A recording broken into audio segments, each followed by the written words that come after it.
Razas bovinas, doble propósito, en Colombia.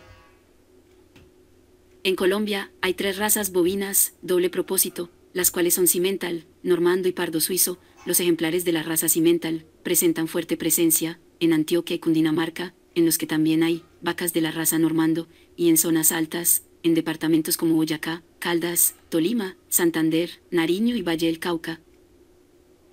Los animales de la raza Cimental en Colombia pueden producir, en promedio de 6.000 a 6.200 litros por año. Los machos y hembras jóvenes pueden aumentar entre 1.000 a 1.100 gramos diarios de peso. La raza Cimental tiene gran facilidad de adaptación a tierras altas, y los productores ganaderos tienen una ventaja muy grande. Con un buen manejo y una buena alimentación, se adaptan a tierras bajas y sirven como reproductores. En los bovinos F1, originados del cruce de la raza Cimental y ganado cebuino, en especial con ganado Brahman, se tiene la ventaja para tener animales doble propósito. En tierras bajas y tierras medianas, las vacas F1, resultado de este cruce, presentan la capacidad de alimentar un ternero, el cual va a tener un mejor peso en menor tiempo. Para llevar a cabo el destete,